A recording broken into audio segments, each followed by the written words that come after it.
First of all, I want to congratulate Houston. What a series that was.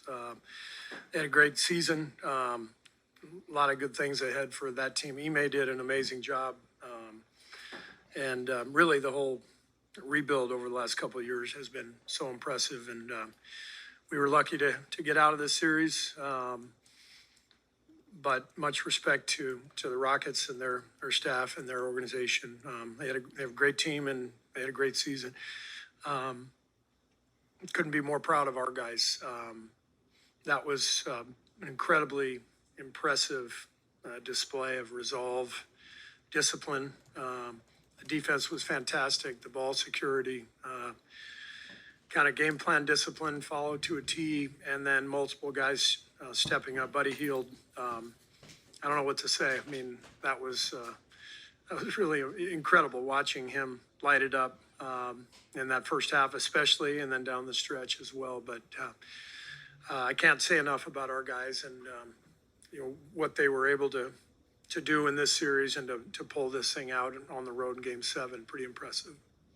Steve, they cut a 15-point lead down to like 3. Jimmy gets that corner 3 out of a double team, and then he finds Draymond twice. And then it looks like maybe in the huddle between the third and fourth, you guys make an adjustment to get Steph attacking the rim a little bit, and you got him free. What did you guys do there?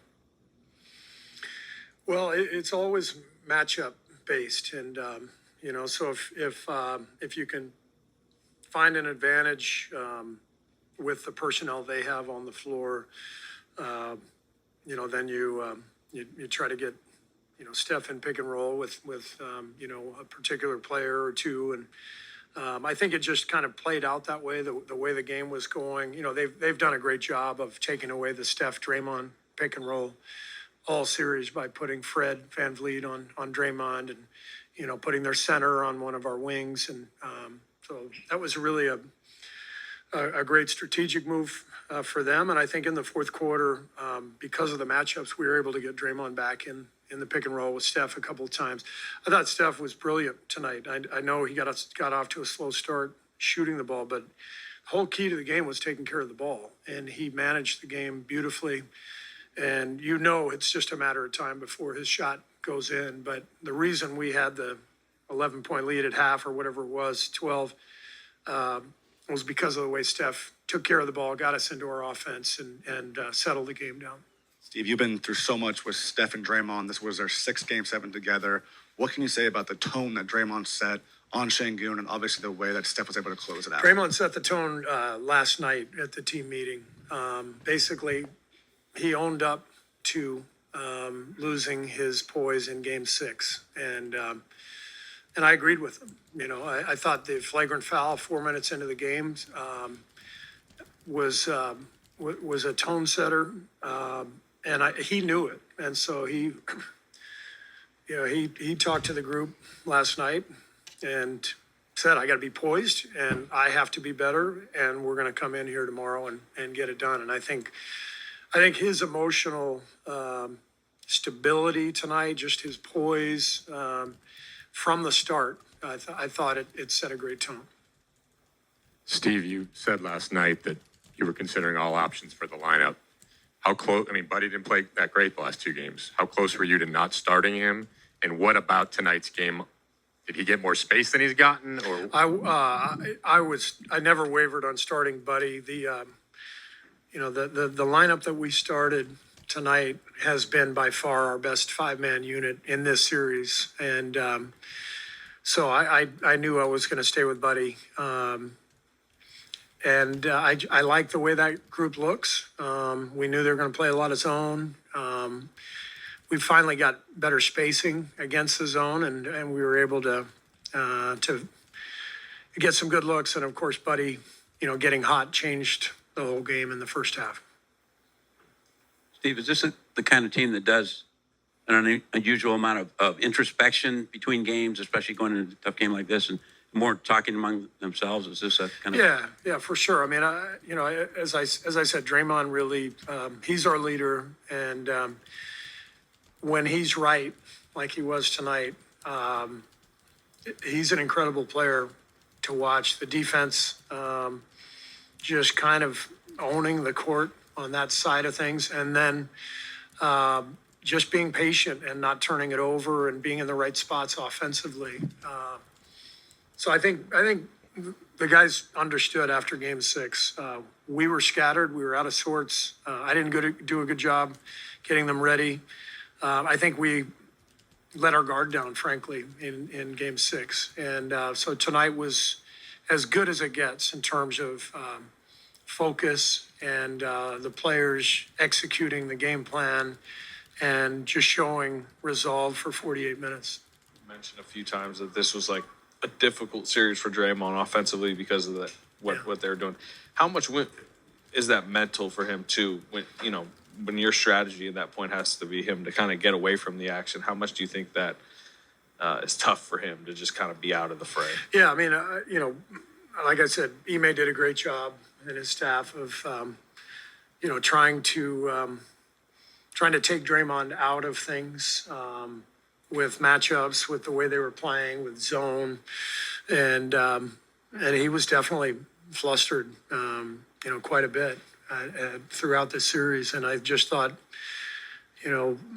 today at shoot around last night at the meeting, you could see Draymond, you could see a change in his approach. Basically admitting, like, I've lost my poise and it's cost us, and I will be there, to do my job tonight. And I thought he was incredible. Steve, you were able to hold the Rockets to just 18 three-point attempts, and Fred Van Vleet only got, I think, 6 shot attempts from distance.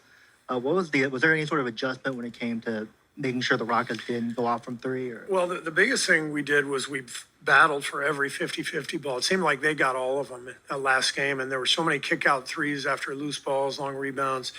And even though they got, 14 offensive boards tonight, we were in the fight every single loose ball, long rebound. And then after they got the rebound, we were sprinting out to three-point shooters, which we didn't do in game 6. So I thought that was a crucial part of the game today. Byproduct of playing in a game 7 and having your season on the line. No question. The game 7 on the road, if you don't bring it, you're going home, and our guys brought it. Just how would you, big picture, contextualize this series for Steph, what he navigated, the arc of the series, and then the way he was able to finish? The main thing is I'm blown away by Steph's competitive fight. At 37, been doing this forever, at 4 rings, gold medal, everything he could possibly want in his life, he's got. He has nothing to prove, and yet he's going to come in and try to prove something every single night. It's amazing. Draymond too, Jimmy too, and that's the common theme. The common denominator with all these guys, it's their competitive force, that how much they love to play and compete and win, and the process of going through it and putting themselves on the line. The fact that these guys continue to put themselves on the line year after year after year, it just blows me away. The competitive spirit and energy and love for the game, it's beautiful to watch. You talk about that competitive spirit with them. What about a guy like Buddy, who's known more for his sort of personality in the locker room and keeping things light and all the joking, but obviously to produce the way he did in this setting, there has to be some of that in him too. I thought his defense was tremendous tonight too. One of the keys to the game was Fred Van Vleet only got 2 free throws. Fred has just destroyed us the last 3 games. He's had an amazing series. He completely flipped things with his play. Last game we fouled him several times, on his mid-range stuff, pull-ups. And I thought Buddy did a great job on him and on Green. So this was not just a lights out shooting performance from Buddy. It was also a 2-way performance. I thought his defense was fantastic. Also asking you just how he balances that personality in the locker room with the competitiveness. Yeah, I mean, there's a reason everybody loves Buddy. He's just fun-loving. He's hilarious. He can laugh at himself. But he loves to play basketball, and he loves to work at the game. And, he's one of the best three-point shooters in the league. And he's had a really successful career, but this is really his first real playoff run. And I think he is relishing it, and the guys they see how much he loves it and how much he wants to contribute, and what a night for him. Steve, looking ahead to the second round, what are your thoughts on just matchup with Minnesota and especially Anthony Edwards? I'm not talking about Minnesota right now. We will talk about them tomorrow. So we're just gonna enjoy the win tonight and spend the night, and we'll get ready for Minnesota tomorrow. But we're excited. We're thrilled. I mean, when I think back to the trade deadline where we were as a team, I'm so proud of these guys for what they've accomplished to put us in a position, as Steph says, to play meaningful basketball and to give ourselves a chance. And this is all you want every year. Is do you have a chance? And we've got a chance with this group, and they're an amazing group of men to coach and to be with and to collaborate with, and couldn't be more proud. Thank you.